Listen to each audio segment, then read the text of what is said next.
some data that Rich Colton had taken on indentation, the same materials.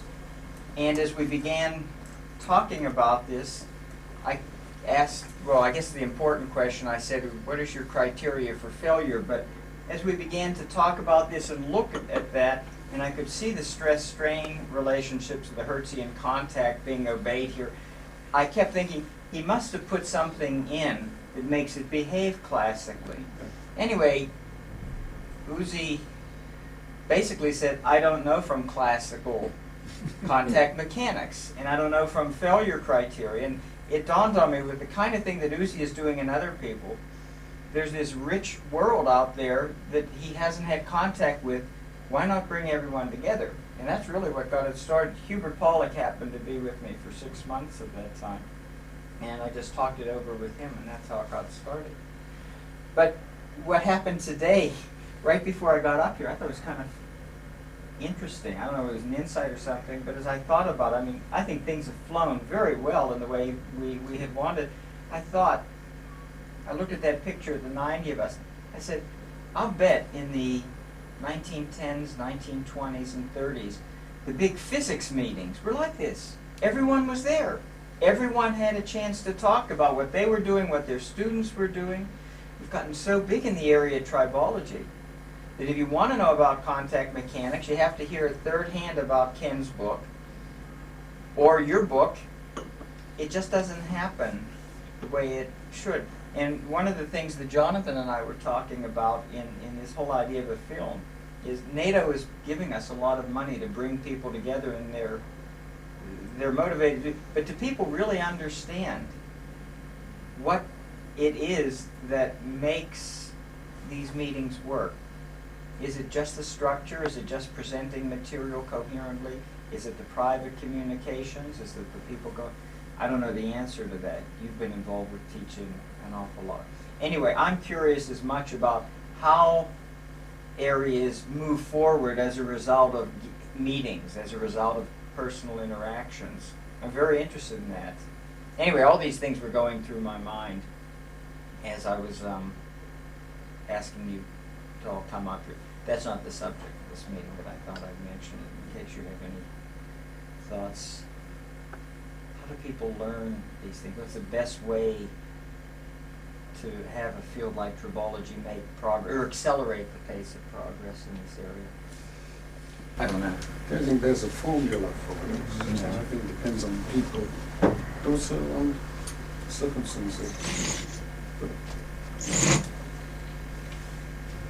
Anyway. You know, I was reading the ways that great fathers of modern physics, quantum mechanics, and there's great stories about Sommerfeld walking with his colleagues and students and associates in the mountains, and perhaps the biggest discoveries came out of this so-called leisure activity, which was actually just a way of just having fresh air. And apparently this was one of the most conducive things to the development of their thoughts. Just being together in some kind of a, rather than being cooped up, and a lot to happen through these things. So it's perhaps just the atmosphere of openness and leisure that it provides, that unpressured atmosphere. It's amusing you mentioned Sommerfeld, because he was also a name in fluid-filled lubrication. That's correct. Sommerfeld was? Yes. I knew he did a lot of work in continuity, and I guess these whole configuration space came out of him, but I didn't know that he was known in other fields too. It's perhaps easier then to dabble in a lot of different things. And most of us agree that if you get sort of people doing things together, that's in an informal way, that's excellent and not to fill the time entirely with presentations. But I think in addition, what makes a big difference is just some new technique or some new way of looking at things, which the molecular dynamics have brought into the field here. I mean, there's a lot of dust and molecules to settle before we know how much it's going to influence the practical aspects of tribology, and when dislocations were thought of, there was a feeling it was going to change the whole subject. And of course, in detailed ways it did, but in other ways it didn't. Until it became the common Yes. jargon and approach to metaphysics and deformation properties. It occurred to me this morning that if there was a little branch of material science that was missing from our meeting, it was the dislocation mechanics person, the Cottrell or someone. And that falls into a scale which is somehow between mine and yours. Right, right. I actually had someone in mind, two people in mind. One was Doris Kuhlman-Wilsdorf. I don't know if you know her, but she's worked very much in the last 10 years on trying to bring that into the field. But her husband had a stroke last year, and she's pretty much out of commission. And I also was going to ask Dave Rigney, but we really got to too many people. But that's one of the reasons. You know, this issue actually is an issue that bothers not only people who are in the applied areas or people who are looking on the continuum. I think it bothers the theorists in the simulation world, and perhaps should bother, or not bother, but be an issue of focus to also experimentalists who using the atomic force microscope. It was somebody made a comment today. What does this whole have to do with anything, right? So, and right, and that's what I heard when he said it in a much more eloquent manner. But that's what really he was trying to ask. And so there are two lessons, I believe. One is I can only speak for myself, but I went and started to.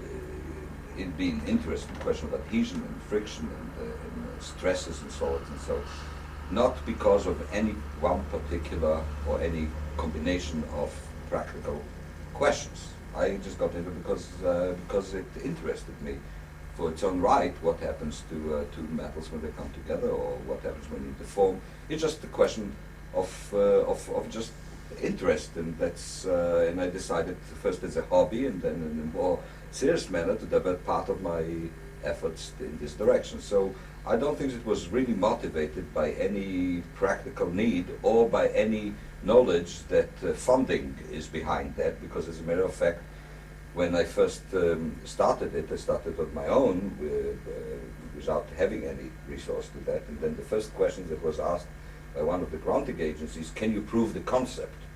Can you at all show us? And there is a special discretionary money that NSF gives to prove concept type of thing. They give you something very small. I mean, you cannot live on it, or nobody else can live on it.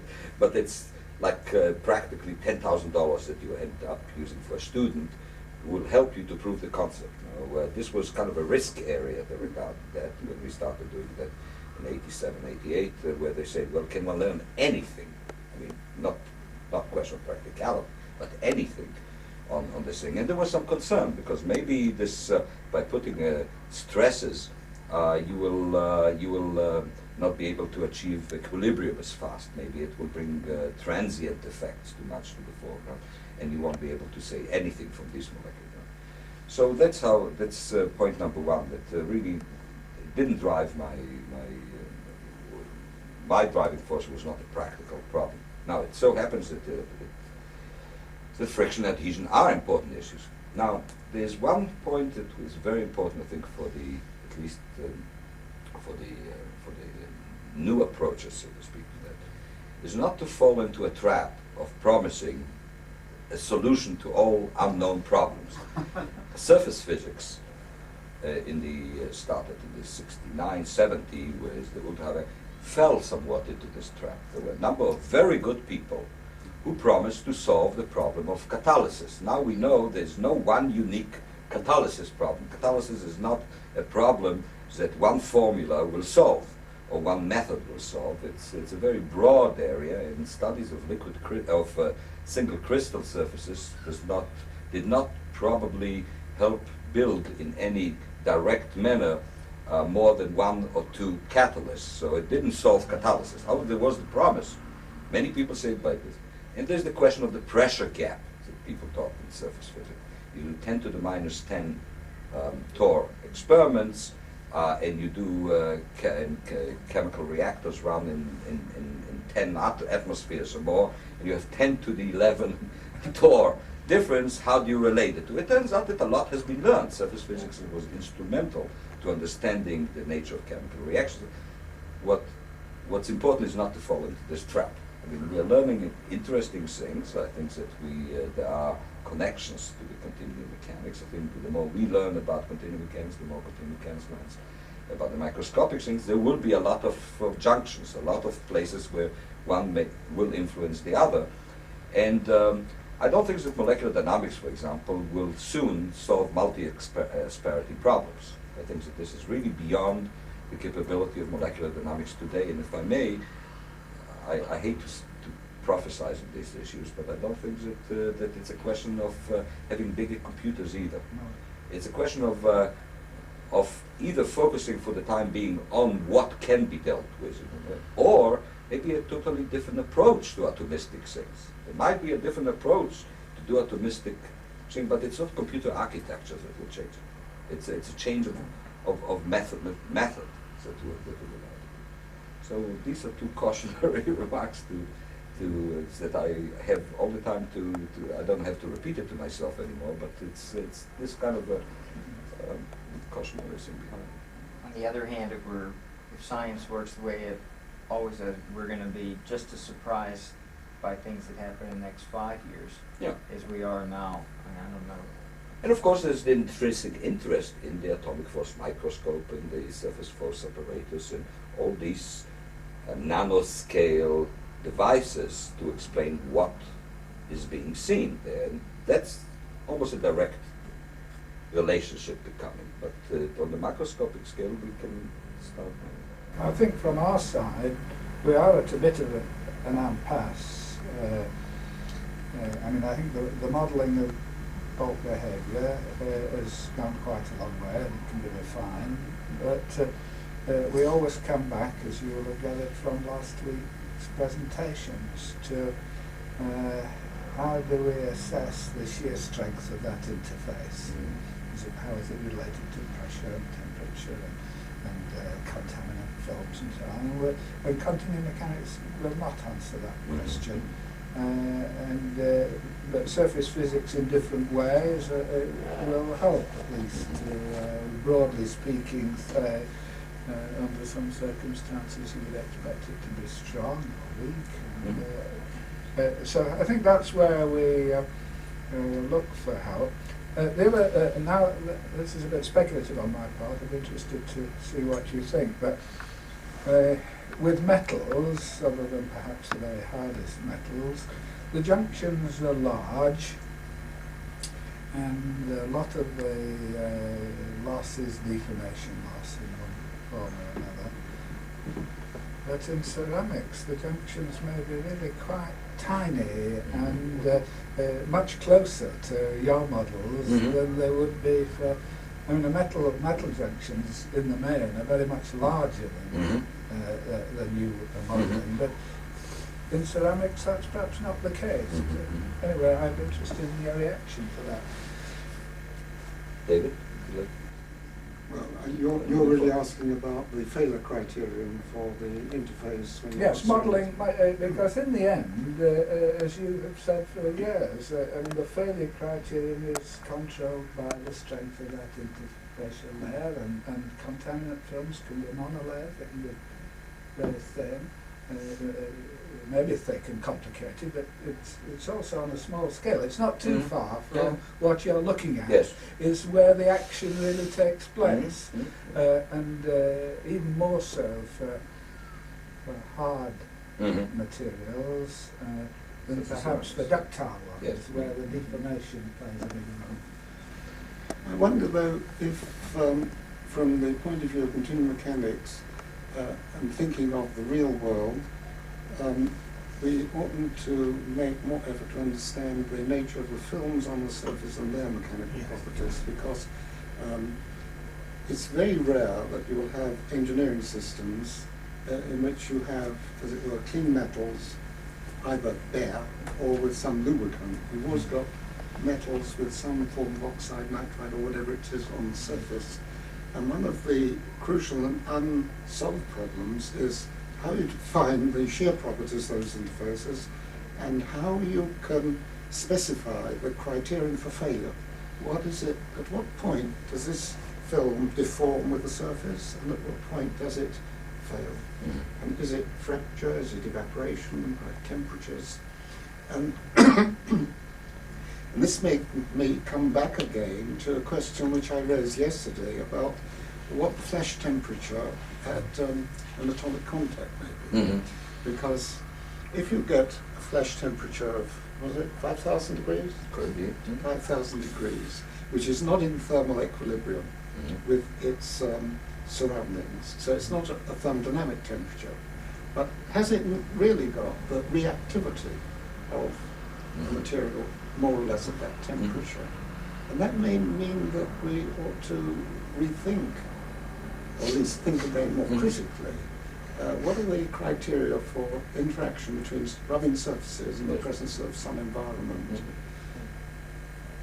I mean, really, as you say, I mean, if it's, of course, if a thing is moving fast, then that plays no part in a chemical reaction. If it's jiggling around, then it is like thermal motion.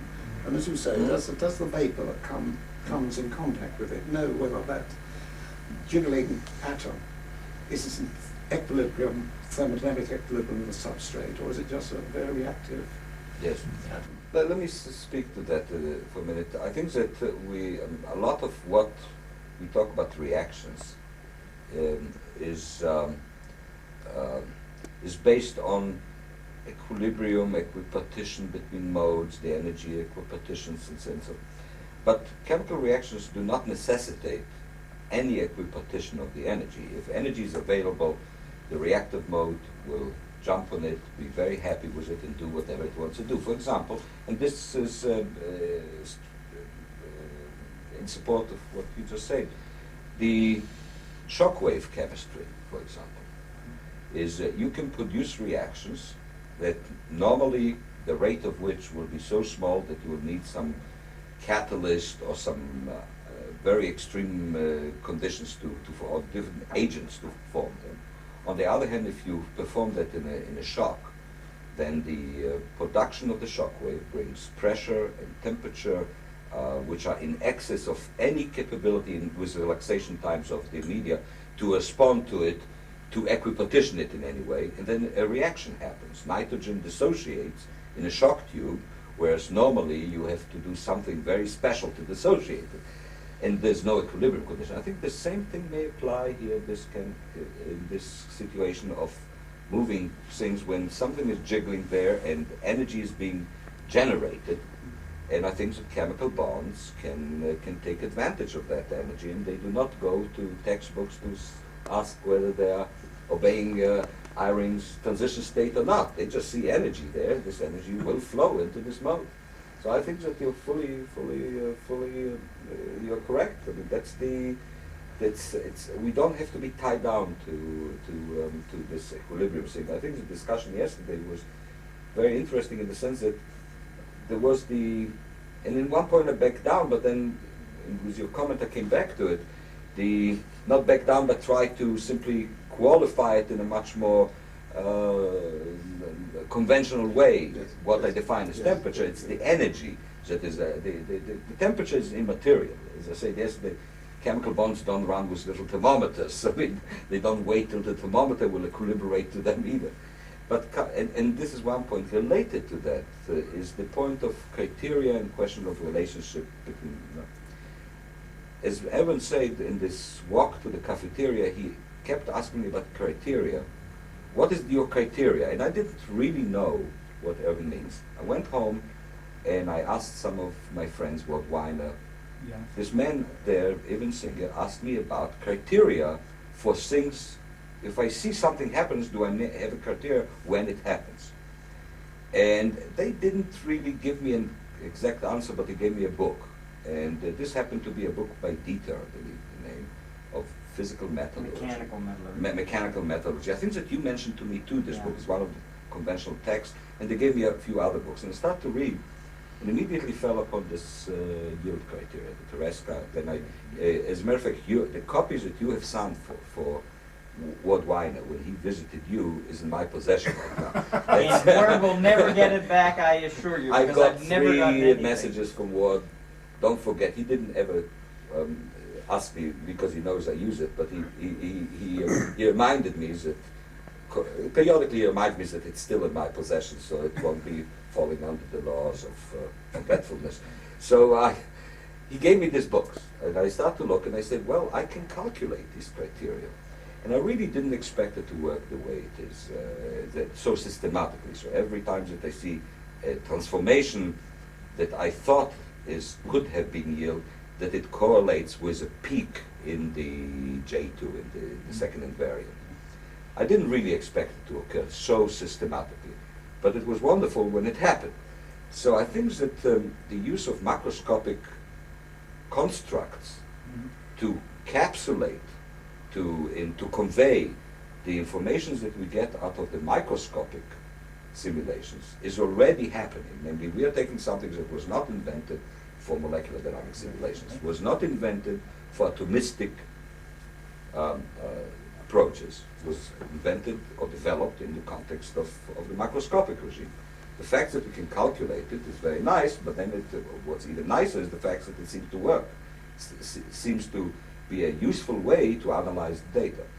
The other aspect is it seems to be some kind of relationship between the stress contours and the deviatory stress contours, the hydrostatic, between what is being predicted by JKR theory and by simulations. So these things happen, and perhaps there's a scaling phenomenon. Maybe 50, 100 angstroms is already capturing most of the important physical things that when you go to the large regime, from 100 angstrom length scales to say 1,000 or 2,000 or 10,000, maybe it's just a question of scaling. Maybe the essence of things is already starting to get.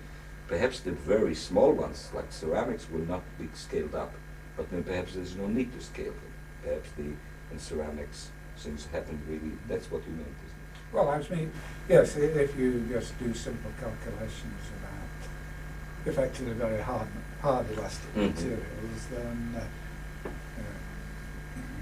leaving aside all Jim Greenwood's problems about quantifying and make these sort of guesses about what the average asperity size is of a real contact size, they're much smaller with ceramics than they are with metals. There's much less deformation, and that's why I thought it might be nearer to your case.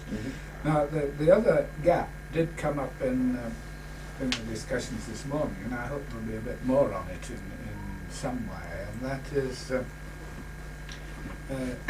whereas it doesn't surprise me really that peaks in J2 coincide with where you're getting the most permanent deformation of your lattice. But I think if you work back, can you be quantitative about the actual stress? Yes. Yes. Well, that's what I thought. If you work back, you'll find that the yield stresses are the order of magnitude bigger than the. Now, you could still use a continuum theory of elastic and plastic deformation with a yield stress that's a tenth of the shear modulus, if we wanted to. A tenth of the shear modulus is getting just about to where you begin to think that linear theory of elasticity is beginning to be a bit touchy, and the strains are what, 10% strains. But I'd be happy to use linear theory at least up to 10% strain. So in a sense, all you're really doing is carrying over ordinary elastic plastic theory and yield criteria but up to a completely different yield stress. Correct. The only other thing which doesn't quite fit is that at least with your ordered structures, and most of them are at the moment, then of course they're non-isotropic and there are preferred slip planes, and the yielding doesn't occur in the distributed way that it does in Yes. isotropic materials. I've never followed it, but there is quite a bit of a literature on plasticity expressed in terms of slip. Developed mainly by people who are interested in large single crystals.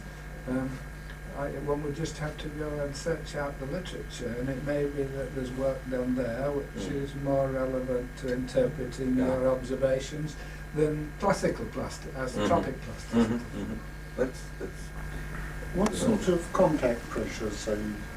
gigapascals. Oh, I see. So it's not ridiculously high compared with what happens in the contact in the macroscopic scale.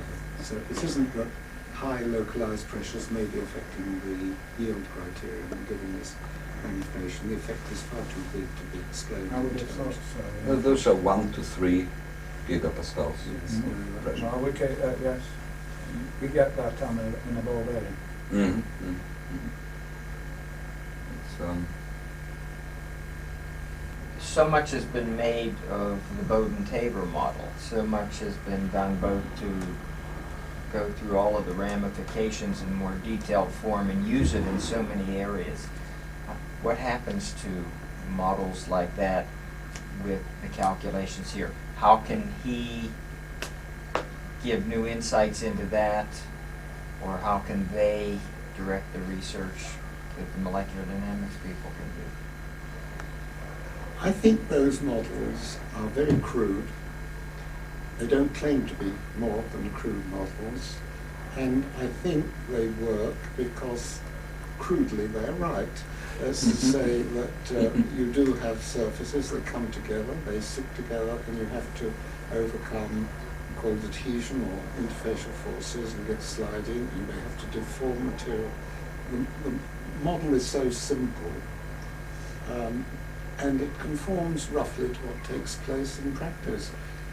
I don't think that refining that type of model is going to help you very much.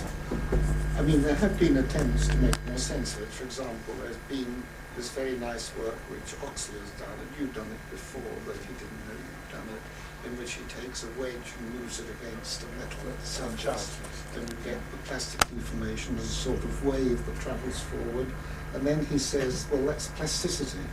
Now let me put an interfacial friction on the face of the surface that moves along. He puts that in, and as a first order, you can add the two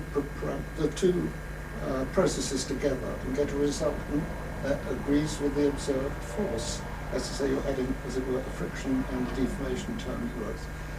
Pushing that any further, I think, is no help unless you change the angles and get into the cutting machine. So if you ask me about the simple models, I think the simple models are there and are helpful as a general picture of what is happening, and it's probably useful and roughly right. Well, I think I've said this before this afternoon, so perhaps I shouldn't say it again, but it follows. I mean, I agree with David that in order for those models to be sensible and to fit practical situations, then you have to have a shear strength of the interface which is weaker than the parent metal. And the uncertainties about putting a number on that shear strength are greater than the uncertainties of the mechanics of the model, and therefore I support the view that you don't want that model is fine. One has to concentrate on the conditions which determine that interfacial shear strength, which we won't get from refining that model. We'll get from looking at the physics of interfaces. There's no doubt. There was never a doubt that the formulation of friction as the shear of a junction is the correct way to describe it. So how do you refine a correct way? I mean, you cannot make it more correct. You can look on the microscopic origins, perhaps, of phenomena, but it's already encapsulated in that formulation. It's good enough, as one said. So I think that we were just something that is already correct does not need correcting. It needs study of the underlying mechanisms and the like. It reminds me this rabbi who translated Hamlet into Yiddish. You know this one? And I saw actually the translation. It's in a museum in Tel Aviv. There's a translation of Hamlet into Yiddish, and it's written on top there that it's vertauscht und verbessert, which means it's translated and improved. I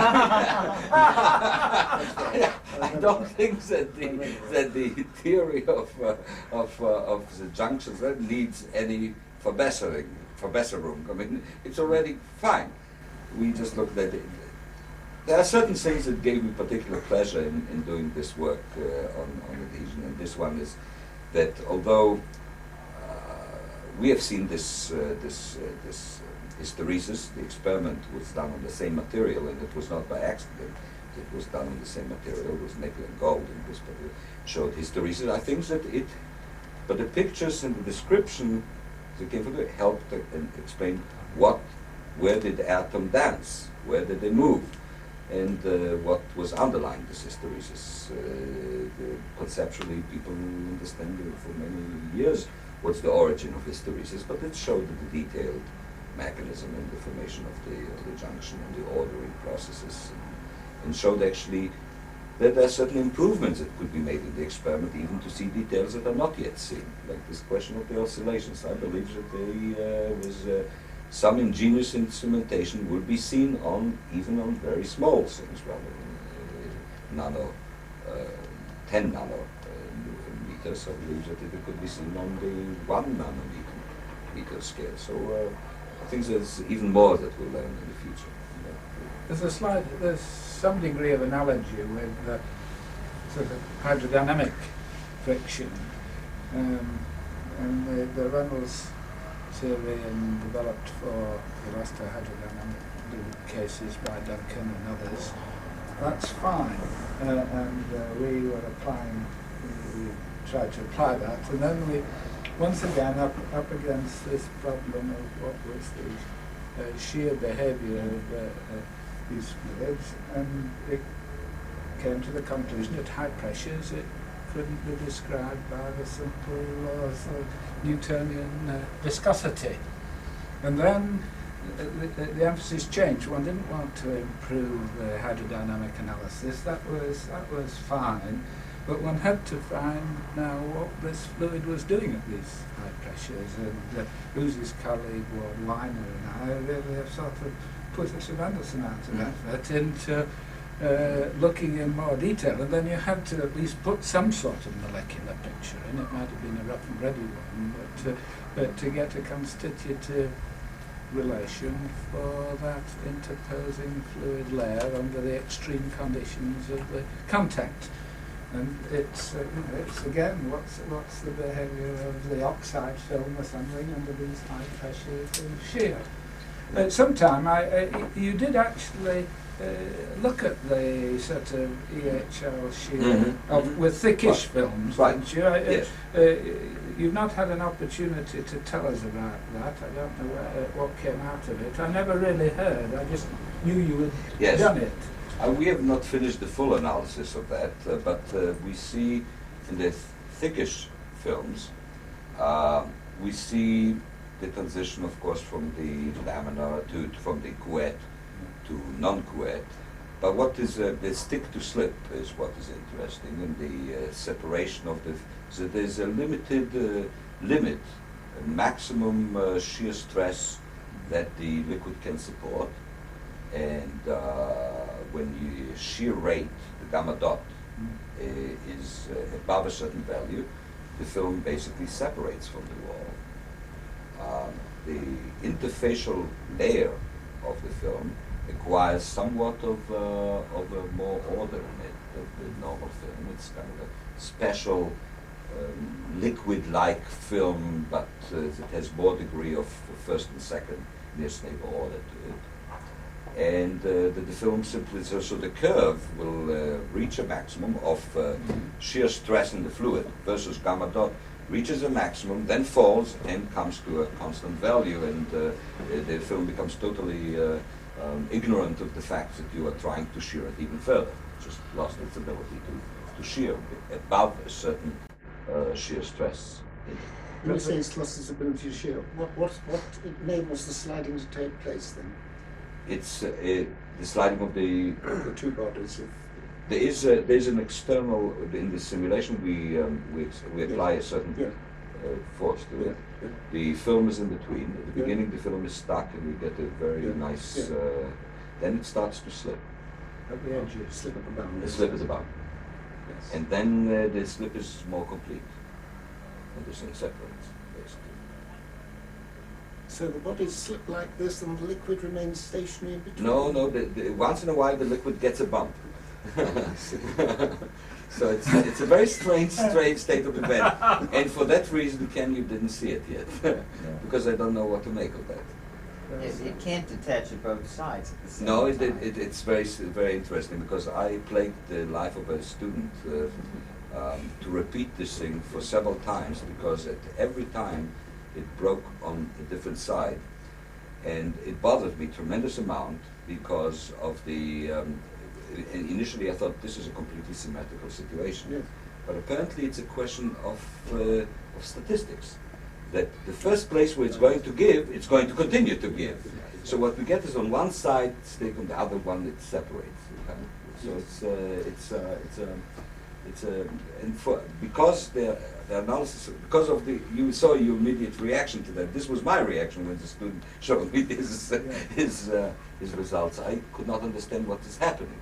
So what I see is that on there are stages in which both sides seem to momentarily to separate. Then one side carries the film with him, and the other side it's broken. It's total slip on this side. So it's a very strange result, and for that reason it was not published yet or discussed much. And how critical do you think that behaviour is to the nature of the solid surface?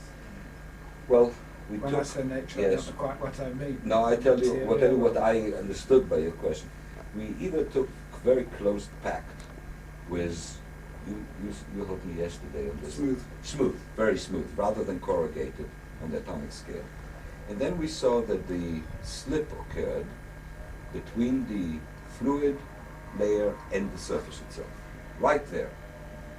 If the surface had more roughness to it, but not the roughness on Greenwood's thing, but on the crystal structure was more open, there was more corrugation of the potential, interatomic potential on the surface, like a 100 face, or the face-centered cubic versus 111 being the close pack. Then we saw that actually the first one layer of a fluid actually attached itself and absorbed, became part of the moving block. And the slip occurred between that fluid layer and the rest of the fluid. So if this answers at least partly a question, to what extent does it depend? Yes, it does depend. It depends on another parameter. How strong is the interaction between the fluid? Yes, I feel happier about, even if the fluid shears along a plane, which is really what you're saying, I feel happier with that than shearing at the wall, because if it's shearing on a plane in the fluid, then that depends on fluid properties. Although there may be more ordering, I suppose, close to the wall. Somewhat. But if it shears at the surface, then you've got this. It could depend on so much on surface characteristics, potentials, and chemical bonds. It's more whereas our observations are that those sort of facts, it's not critically dependent. It's very likely, Ken, that in most occurrences in nature, the surface has some of these roughness to it, and there will be some, and the potential will be sufficiently corrugated to have it such that the liquid will absorb and the break and the slip will happen between liquid to liquid.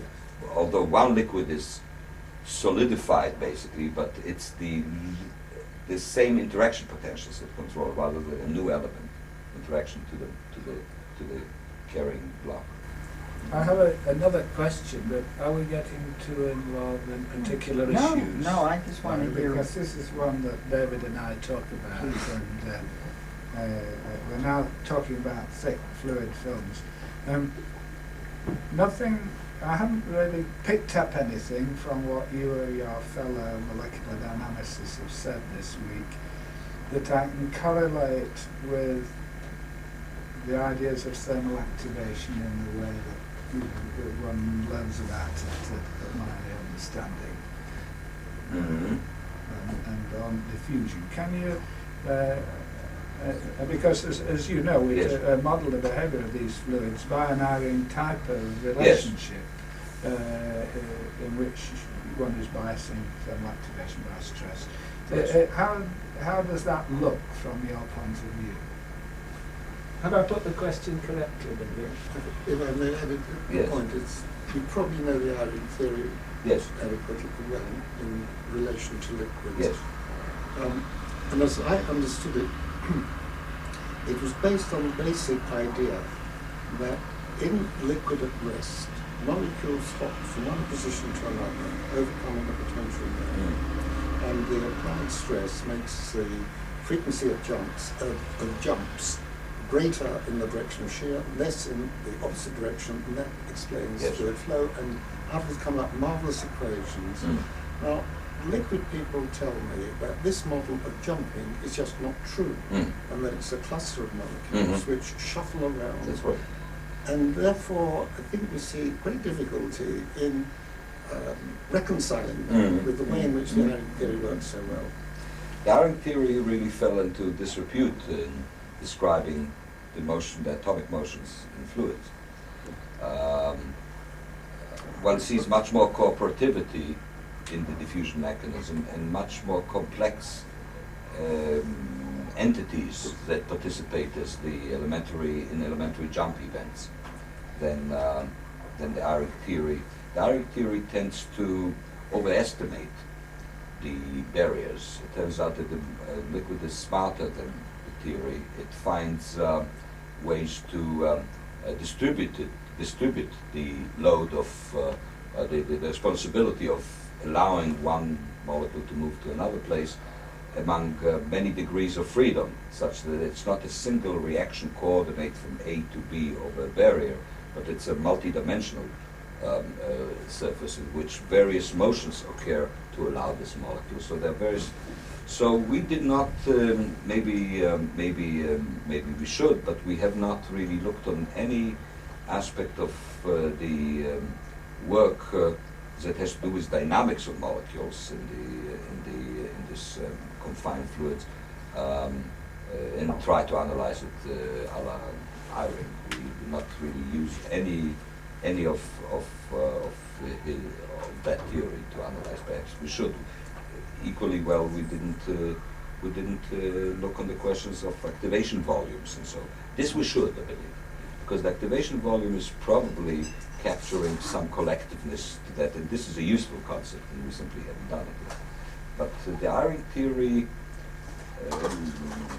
maybe we should, but we haven't, for reasons that in bulk liquids it didn't seem to do that well. Well, the amazing thing is that in lubricants, working under extreme pressures, extremely high shear rates, it mimics the behavior remarkably well, and the parameters you have to put in are not ridiculous. Yes. They may not be right, but they're not impossible. So the volumes are not 1 cubic angstrom. It's possible that changing the physical conditions of the thing, rather than looking on bulk microscopic fluid, but on fluids confined between walls and sheared, Now, perhaps it becomes I think that really comes very close to the point that Lord Weiner made, that at the high pressures, there's a phase change, and then once it's a solid, we don't have such a problem, because we can see this jiggling moving over energy dissipation. But it's the fact that it bridges those two so well is really quite surprising, isn't it? Yes, and with a wide, I'm into the amorphous solid polymer regime too. Yes, I would. One certainly wouldn't want to fight for the simple picture of spherical molecules doing independent jumps. But on the other hand, if there were clusters of small molecules, or there were segments of long chains, providing the general picture of thermal energy providing mobility, plus mechanical energy helping one and retarding the other is correct, then I think you'll get an equation of that form. How do you interpret the little parameters, the constants? I think you should tell Uzi Sam Edwards' reaction to the Eyring theory. Yes, I asked him why it worked so well when some of the fundamental concepts looked very shaky. He looked at it and he said, the form of the equation is right. The right shape. The right shape, yes. What did he mean by right shape? Well, it has the right... It's an exponential. The temperatures in the right places.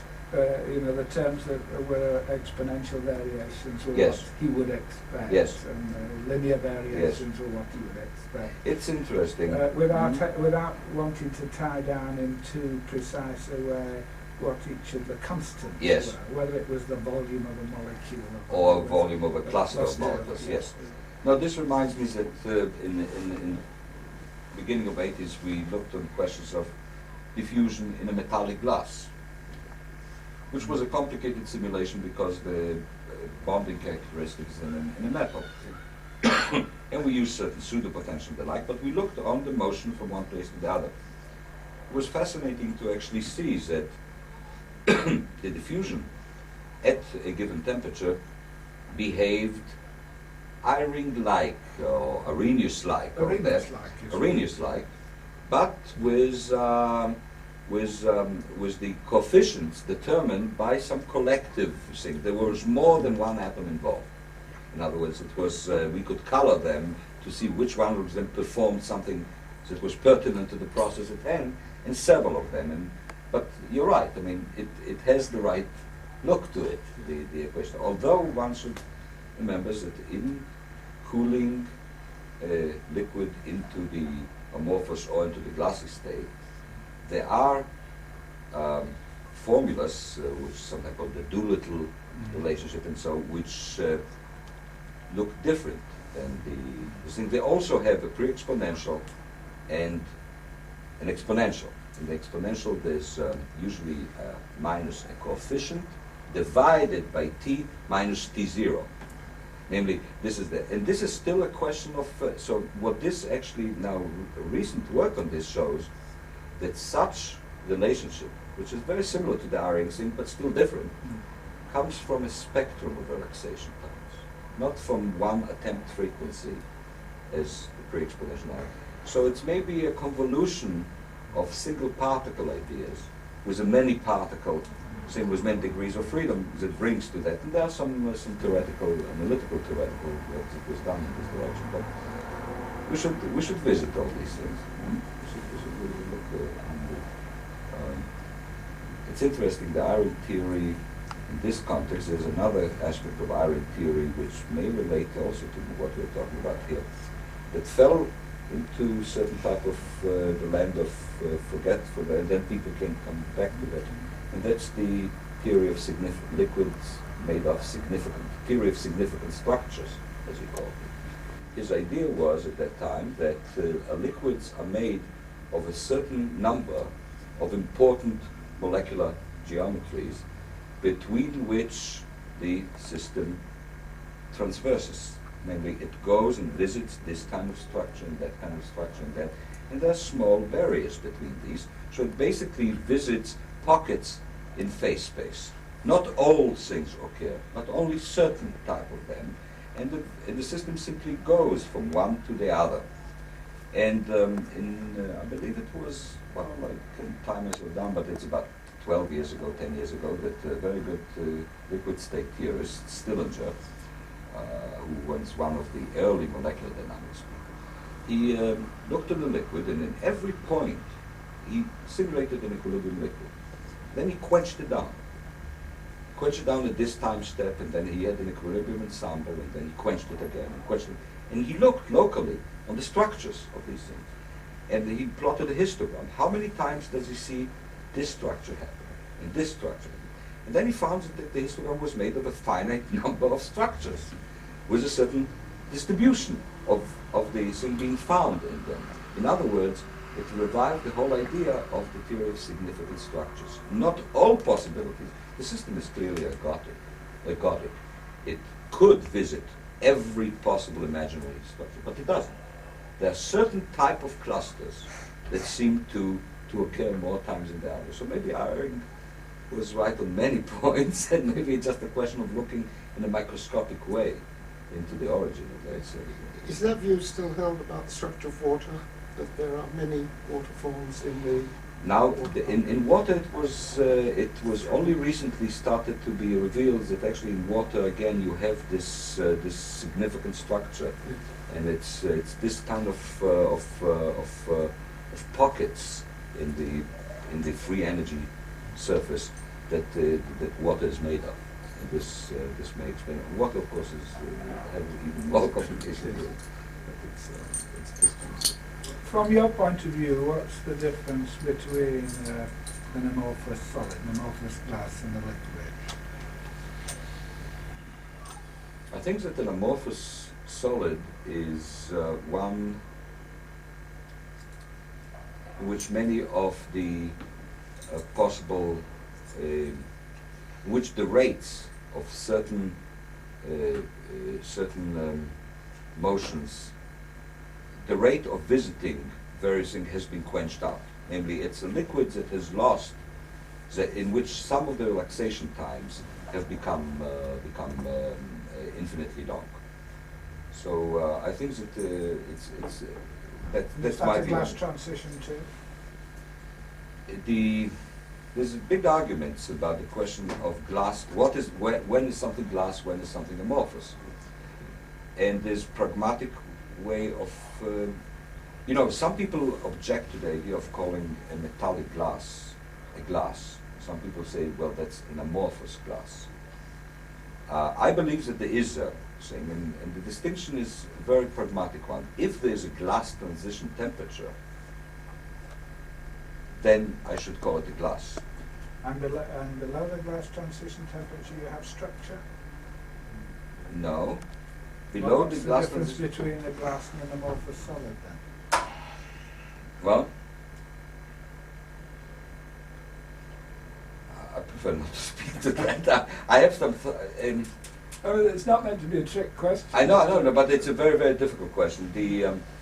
It's because we always describe the amorphous state by what it is not by what it is. We say it's not crystalline. It doesn't have long-range order. Well, what does it have then? It has short-range order. Yeah. Well, it also has medium-range order.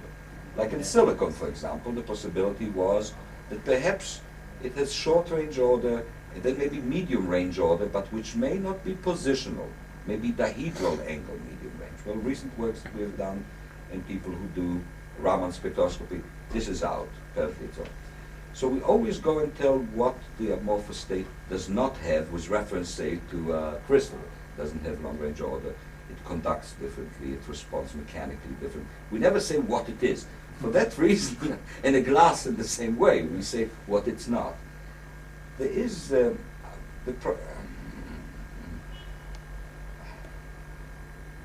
I don't know, Ken. I'm at loss to. No, well, it's as Ward, as you know, tends to associate the change of behaviour with glass transition temperature, and it's a very attractive view. But our experiments don't always show the transition to a limiting shear stress occurs just at published glass transition temperatures. Of course, when you have very high pressures and low temperatures, then of course you do get that both things happen. But and I find a better criterion for that transition say when the mechanical energy reaches the thermal activation energy, then you start having the collaborative shear, and the numbers, broadly speaking, fit a bit better than trying to tie them to publish glass transitions. As Ward, I mean, I started off when Ward produced that data, glass transition pressures, and showed that at the pressures we were interested in frictional problems, the glass transition temperature was up to room temperature. I mean, that did seem really the answer to it all. But as one accumulated more data and tried more fluids, I'm absolutely dependent on other people's published values, but the one-to-one was not quite as close as it had first appeared. A fact that might be of interest to you, there was a student by the name of, I don't know his initials, although Ward Wine and myself were formerly his advisors, and he got his PhD and now he's a teacher in Taiwan. He worked on the same instrument that Ward published some material on pressure quenching the liquid and forming it into a glass. The instrument failed, and there was no way of recovering it again. So Ward came to me and asked me, can we do something with this guy's thesis? I mean, he needs to get a thesis, but it's only 1/3 through, and we're not going to recover this instrument, and we cannot. It's a lost case. The student was very good. I mean, he's a mechanical engineer student. He wrote a thesis, and as a matter of fact, we published part of it. He learned how to do molecular dynamics, and one of his things was to take a metallic glass made of two components. If I remember, it was calcium and silver, and to see what happens if you pressure crunch it, and you change the volume in a very rapid way, versus taking it and then temperature quenching, to see if you get the same material. It happens so that we chose this material, not because the guy didn't do the experiments on this one, but there's an experimental X-ray data from a guy called Geis in Boston, who actually did the temperature quench. So we knew what the structure is. And you know, it's interesting to note here that all the measurable properties of the glass formed by a temperature quench were identical to those produced by a pressure quench. So you produce the same glass, in other words. Whether you freeze the solid or crunch him, simply arrest him by virtue of very much more rapidly, too. Much more rapidly. Then you get two glasses which are identical in their properties. This raises, in my mind, the question really as to whether time is a factor here, because certainly in the determination of glass transition temperature, say with polymers, the rate at which it's cooled determines the point at which you say the glass transition occurred.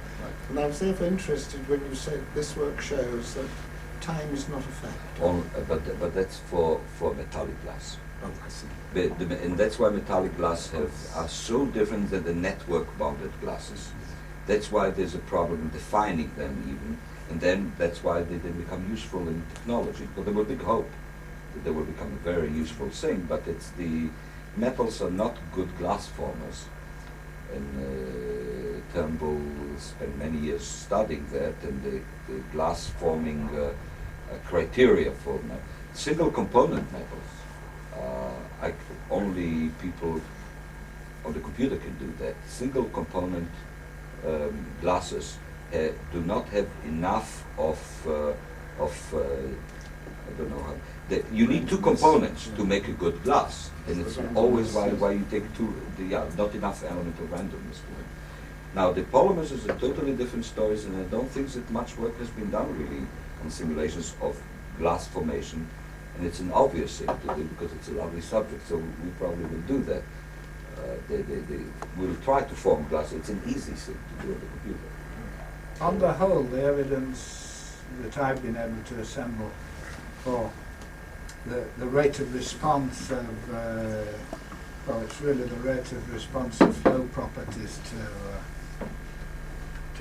pressure when you put a quick, is that with lubricating oils and molecular weights of a few hundred and no cross links, is that it's very fast.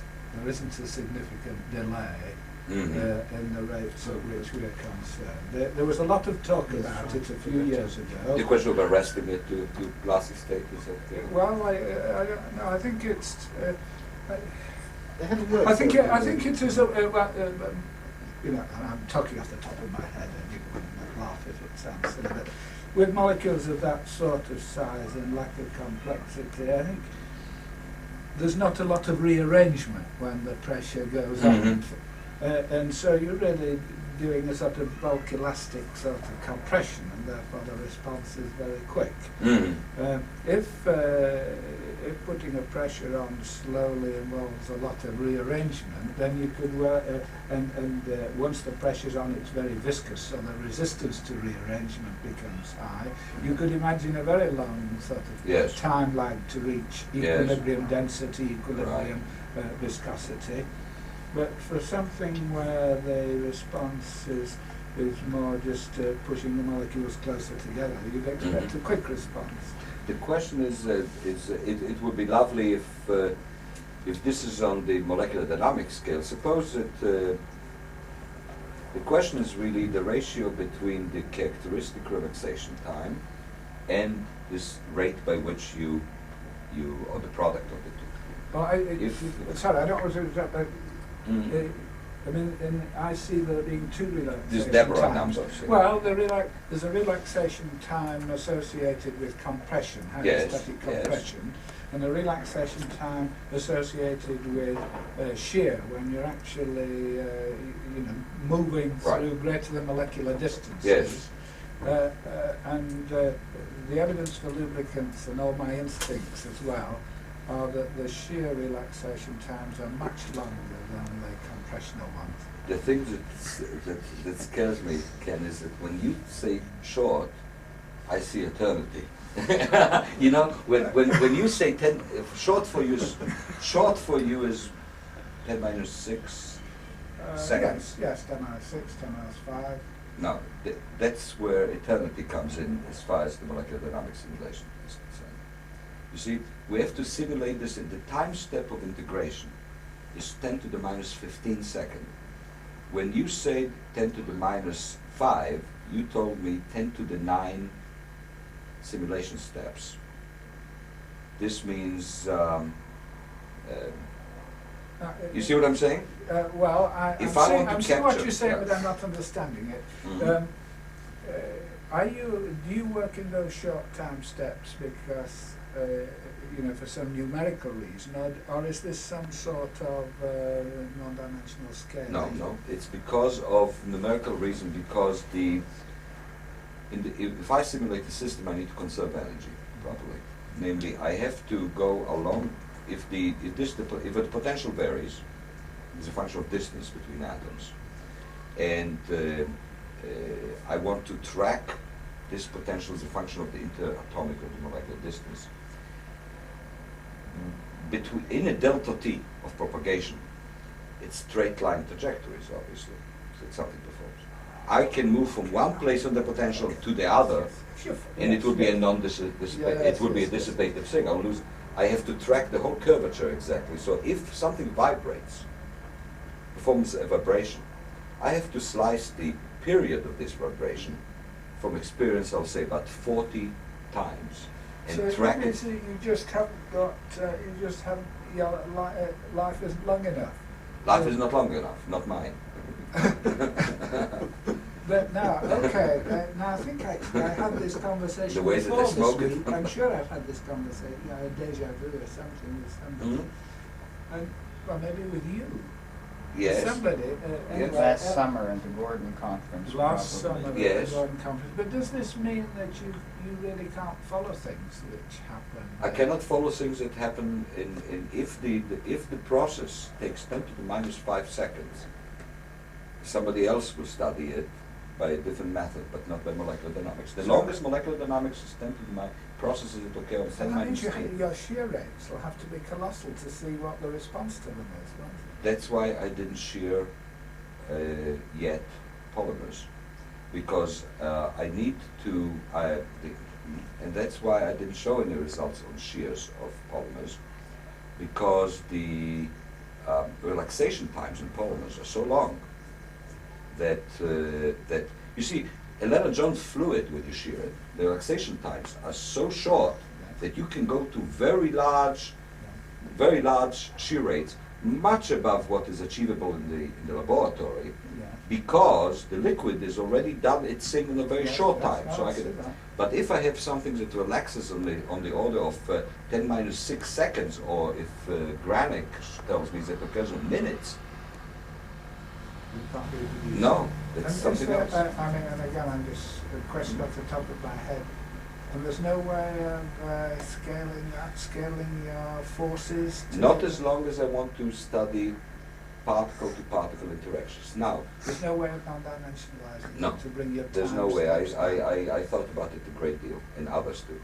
So that's an intrinsic difficulty which brings one to things that perhaps one should coarsen the description.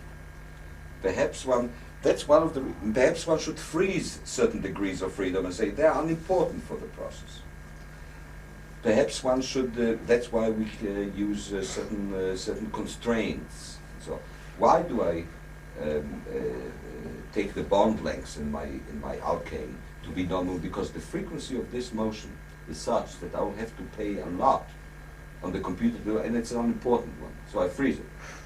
The hope perhaps is in coarsening the description and taking larger segments of the thing and averaging it as a quasi-component of the system.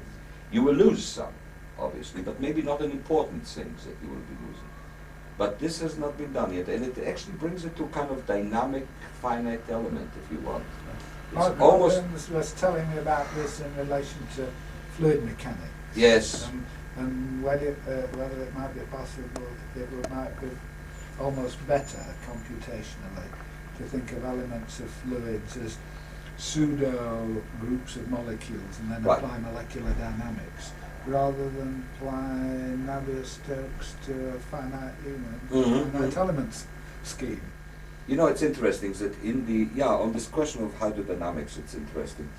Number one, when I started to read hydrodynamics books, and they talk about the fluid particle, I say, aha, that's my game. But then I realized the fluid particle is already of the size that I cannot simulate. It's already sufficiently small to be called a small particle, but it's sufficiently large so it has average properties to it, so it contains some energy. The other point is that interesting is that turns out that the phenomena that are predicted by Navier-Stokes can be simulated on the computer on atom by atom basis, even with a small number of relatively small dimensions and fast rates. But this is for very simple fluids, for Lennard-Jones pair potential fluids. And you can even get the non-stick conditions, which are so difficult, that are different than the Navier-Stokes normal stick condition. But for complex fluids, the question hasn't been answered yet. And I would imagine that. it takes heroic efforts. There's one particular effort that was made by a person called Gary Grest and Kramer, two people in Exxon. They have invested a whole year of a crane, one full year, to ask one single question in complex fluid dynamics, which had to do with the question of reptation and the diffusion mechanism. This was one whole year on one system to answer one question, and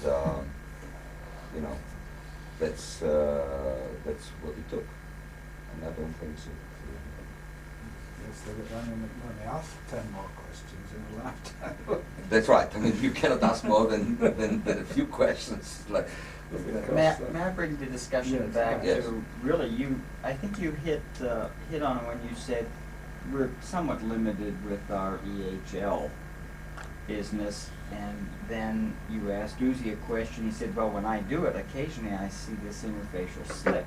Those are the kinds of things you like to find out from people, and I'm also thinking Don't that- like to find out from them. well, you don't like to find out, right? Mhm. But at least it lets it frees your own imagination and gives it a little confidence. After all, if the program is wrong, you can blame it on that. And No, not a that's bad not guess. fun. These are But things. I was thinking the same would be true of your junction growth models. There are probably many things in your early models that it would be interesting to follow visually on tapes to see how they work. Not only to see how good a guess you made, and not simply from numerical simulations, but also maybe a few things happen. Like it was just marvelous when I first saw that coming away from contact, the thinning process and the slips that took place and everything. I mean, that's much better than my imagination could have come up with. It'd be really nice if there were kind of well-posed questions, you know, do this and let's find out if the junction really grows, or maybe it's a set of snaps and not just area growth, because maybe there can be more made of these models with a little better insight into What is it asking you, I believe, David, is in you can is to which part of the descriptions that you two have brought forward you have some suspicion about. or curiosity, Or curiosity. of some of the details. Yeah. And boy, now you got a little machine. And by the way, do you mind if I mention this business about your user-friendly? Oh yeah. This is just marvelous. Would you believe that in 6 months from now, you might be able to, well, Cambridge University, maybe not, but NRL, might be able to buy a user-friendly program that he has with a library and database that you can put in and say, let's see what happens. It's a whole package that all the molecular, not only for shear and for stress, but for many other uses, molecular beam epitaxy, and so there's it's being commercialized by companies that specializes in this thing. They have also commercialized the drug design. You know that today drugs are designed what's called rational drug design. And it's not 1,000 people, each one of them putting a little droplet in another test tube, but they actually do molecular mechanics. And Martin Karplus in Harvard was the one who pushed a lot this approach, and there is a whole package of problems, the graphics and the molecular dynamics and the molecular mechanics and all the databases for potentials for real drugs. Anyway, the same company makes it available now to the and the idea is to have experimentalists being able to do molecular dynamics or molecular mechanics or structural analysis without having to spend lifetime. Anyway, before that becomes available, which sounds exciting, it'd be really interesting to just do some brainstorming and ask, you know, what questions Uzi might be able to. Well, you know, I wrote one or two down, the things that I haven't heard. I mean, they may have been done, but they haven't been presented this week. And I suppose this is really sort of be like, but instead of doing the complicated things he did, like machining and indentation, if you just take a block of material like a compression test and deform it till it flows. Till it flows. Okay. Yields.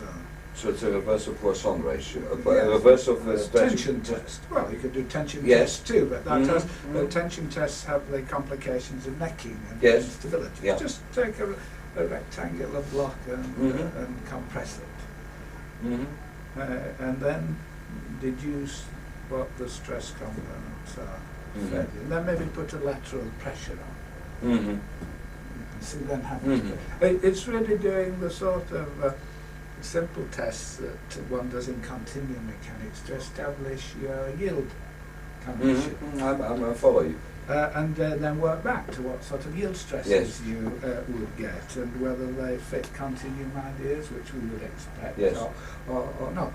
Now a more complicated one, which may have been done, have a rectangular block like that, roughly the proportions, and you now have a crack in it, and you just pull it, and or you do, then more interestingly still, put it in shear in mode 2, see what the individual atoms are, where the penetration goes to. Have these been done? This has been attempted in 2 dimensions with simple ideas, and people learn something from it. There's a few people who do 2-dimensional, put a crack and sheared and sheared it. No, they only tensor it, open it. As a matter of fact, today I had a meeting with Brian Lawn and with Moji to design a simulation that we'll do, which is precisely the ones that you have asked, the Mode 2. The shear. Yes, well, we have a discussion the other day about it. They probably told. Okay, no, they didn't tell me yet because I didn't meet it. But they fixed the time that we sit down and they will tell me precisely what what's the interesting part of it. Yes. They talked about the sliding at the, so that's the state of affairs. That when people, nobody to my knowledge has done shear on a pre-existing crack. We have done the trying to initiation of crack in 2 dimensions. There's papers published months ago only of a 2-dimensional thing, and just very semi-infinite thing, and just opening it up and seeing what happens. And it's a question of crack initiation, question of material failure, in this sense. It's interesting, this pressing is a trivial experiment as far as the numerical effort involved. We have done that but never carried it to the point that it will fail. Because we stopped before and then we started to shear. And we asked them, when will it fail upon shear? And invariably we find critical shear stresses that are about 2 orders of magnitude, 1.5 order of magnitude larger than what is quoted in the literature for that material. Yes. Namely, what we're reproducing is the theoretical ideal situation. And this we've done for a number of materials. In the beginning it worried me, but then I learned that I shouldn't be worried with the theoretical one. As a matter of fact, this simple estimate, I forgot the Franco or somebody, or Frank, of cosine, the very simple estimate seems to actually, after a lot of hours of numerical simulation, comes to predict about the same theoretical Between yield. G over 30 and G over 10. That's correct. That's correct. So, and I hope that we will improve on it by doing, with all the potentials that we put, it comes out to be about that. So it's, Just to go back to the crack yes. problem for a moment. I mean, clearly one should do the crack opening because that's the classic case. But where there are uncertainties, where we're scratching our heads the other afternoon, and we've all talked about it on a number of occasions. When you have an opening crack in mode 1, or you have a mode 1 component in combine 1 and 2, as that opening component pulls the surfaces in the crack out of the way, out of the range of surface forces, yes. as far as continuing propagation of mode 2 is concerned. But in the frictional situation, you don't have mode 1. In fact, you have the reverse of it. You have pressure, and so even if you do propagate a so-called a mode 2 crack in the sense that you're displacing yes. atoms relative to each other, you've got this pressure on behind which interferes with yes. What's happening at the crack tip, and we haven't got a proper model for that. Now, you wouldn't object if I will already start with a pre-existing crack. I mean, because, right? I mean, Well, you start off with a crack. with some things that already has Oh a yes, crack. otherwise you So it's a don't start material? anything. Oh, right. So over a third of your atoms you have Right. a notch, Right? and then you put on shear. And some load. Well, you could do different components, but if Yes. it's either 0 or some pressure. Yes. And then you see what happens. How does it heal behind? If Yes. it heals behind, or Yes. at what sort of resistance do you get at the back? Does it stop propagating? That's a very easy thing to do, and I just this means learning one more field. If it can minimize to the point to learn only the essentials at the beginning and know what things are of interest. That's basically to learn the theory behind it is not so difficult as to know what is the appropriate bother, namely what are the crucial questions.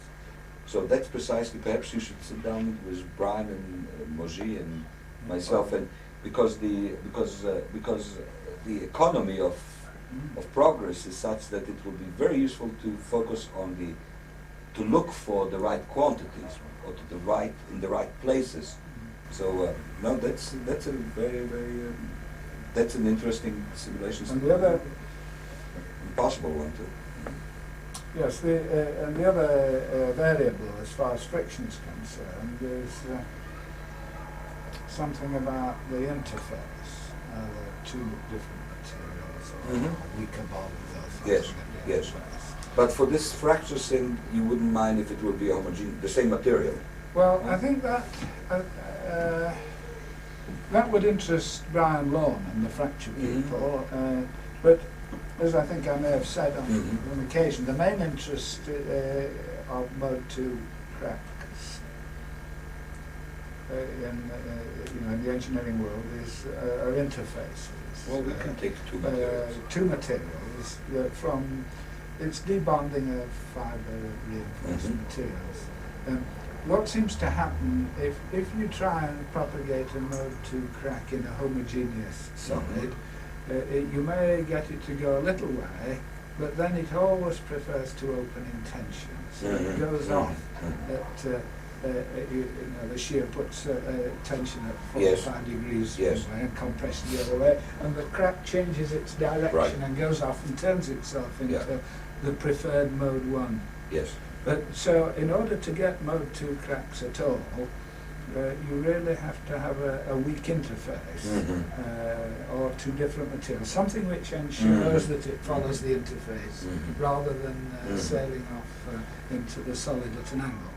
Now, obviously, one could take two Lennard-Jones materials and just say that one is epsilon 1, the other is epsilon 2, and epsilon 1, 2 in between. If it was a choice of metals, would copper and nickel, or copper and silver, or we have to design simply the simulation, and then we just go. Well, I'm not. I haven't done enough. I haven't been immersed enough in the experimental side Yes. to say whether choice of materials is important. I think the rough and ready first order experience of working in fraction mechanics is that that's not too important. I mean, they do things with polymers, PMMA, because they can follow the cracks. Although what one wants to get away from is a material with a large strain rate dependence. Mhm. You want something that's Right. fairly brittle. Ken, isn't part of your problem the additional theme that you want the whole of the zone in which the crack is occurring still to sustain the normal load? Yes. So although the crack travels through it, it is still supporting normal load. This is really the puzzle, because the nearest explanation to it is just that a dislocation travels through the interface, and the whole of the interface is still supporting the load. To think of a crack that travels through the surface as this... Well, why is this opening remaining? That's the Yes. question. Yes, yes, yes. And so that would be the difficult ingredient to include, that this area remains constant while... It's indeed a puzzle, isn't it? Yes, You it have is. two surfaces, you load it this way, and you shear, Yeah. and you say that this remains separated from one No, another. no, it remains closed. I'm sorry? It remains closed, but is weaker than The crack goes through it. the crack goes through it, like an ordinary friction. I'm missing something. Well, it may only move 2 atomic distances Yes. like cracks, but it'll go on doing that. Oh, okay. The initial Yes. crack is a small acute angle V, Yes, so that doesn't close. that's right. But the zero thickness crack ahead of it is Yes. closed all the time. Right. Mhm. I mean, it's only the frictional situation, but concentrating on what is happening at the edge of an Yes, asperity I context, understand. rather than because I think what fracture mechanics has taught us in a way is that the strength of a solid is determined by crack-like floors and Yes. propagation from a crack-like floor. It's a progressive failure, not a sort of all the atoms separated Yes. at once, Yes. and unzipping. Mhm. So the question is the sliding of a frictional junction from rest an unzipping process, and if so, Mhm. how does it take place when it's still supporting the load? I suspect that David would really like to see how films transfer, PTFE type films, how they transfer and ooze out. And while there's a little bit talked about that here, there's a lot of that interface, this Deus and Machina. We kept accusing Jim Greenwood last night. He kept saying, well, everything's taking place because there's films and contamination layers, and which throws it all on our shoulders, those of us who study that, to understand it. But the point is that I'll throw it back and say, I have some ideas of how these things work. I look at them afterwards. I look at the phases and I make judgments on the fact that oxides in low wear situations really form phases. It's not just globs of material. But the question is, at what stage can you come and either confirm that these atoms really do diffuse over the 2 to 4 layers as rapidly and become iron oxide crystals? It's not just what you've shown so far is that the gold on contact will run up the nickel tip. Yes. That's lovely. The question is, will the iron which gets pulled out of its surface be grabbed by oxygen and 3 or 4 of them make an iron oxide? You're asking to do chemical reactions on computers. And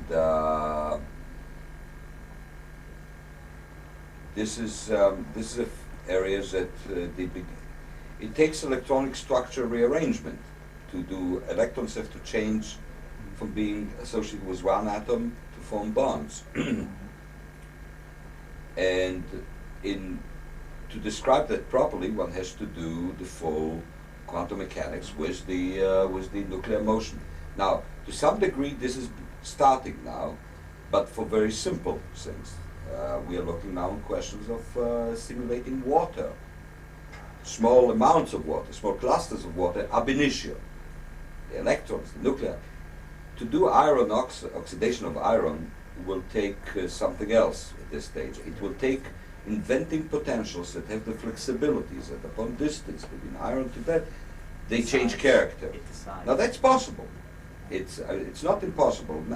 Everything that we're talking about does not defy any technical or philosophical ideas about physics, but it will take a major effort on the part with quantum chemists, with that. It's possible to do. Yeah. It's not outside the realm possibility, but it's not